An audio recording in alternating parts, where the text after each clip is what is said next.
So we've just picked up an absolutely cracking new purchase. I've got another little Canon camera here. A bit of a cheap camera challenge is on its way. And this I just picked up for $50. For film cameras in Australia, that is relatively cheap, especially for one in good nick, and especially point and shoots, because they kind of go for a fair bit. Anyway, there was film in here, and I accidentally opened the back just to check if it was working and winding and stuff. So I've probably lost whoever's photos were in here, which is a bit of a bummer, but that's all right. But this is it. First impressions. This is what we got. Canon Sure Shot. Looks like OWL PF. It's a dank looking camera. Very, very ugly, but kind of like little center rangefinder viewfinder. A little flick on and off, which is cool. And then really simple, no options at all besides flash, timer. That's it. And then a shutter. And if you really want to rewind the film back, you can with the button just here. But that's all. Let's go see how well we can make photos with the cheapest camera I could find this time.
It's just turned super windy, super cloudy, so I guess there won't be much talking in this section at all, testing out this camera, but we will just go around the area that I'm in now and see what kind of pops up. I don't know about the lack of light with color film, but we will just work with what we have. Can't change it now.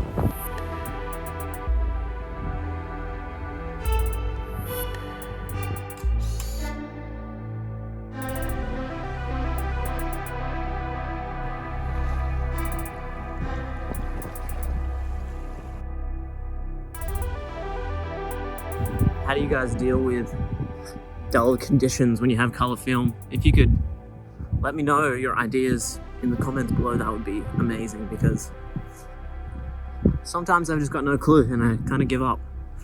So let me know. Listen to this, ready?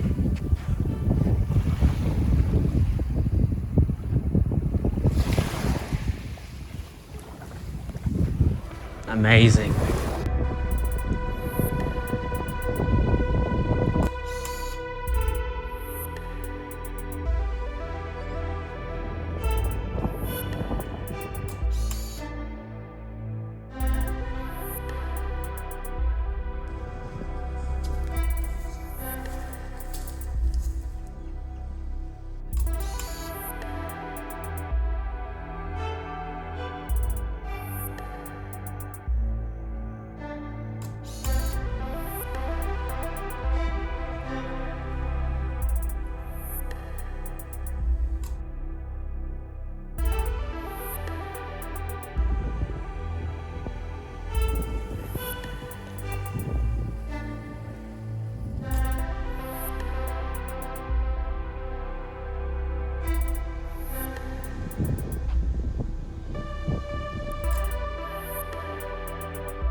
Okay, so by this point I'm getting rather hungry. I've been walking around for over an hour and I decided to go down to the local takeaway shop. The next few frames that you see here are completely just the takeaway shop and the surrounding, 5 square meters of that area. All the things that you can take in by standing still rather than walking. Really interesting if you've got time on your hands and you're not looking at your phone or whatever it is. You can really take in an area, and I found these images not spectacular by any means, but really interesting just to be around. They were just, I don't know, the observations I felt were kind of quintessential to the corner shop takeaway joint. So here are the images.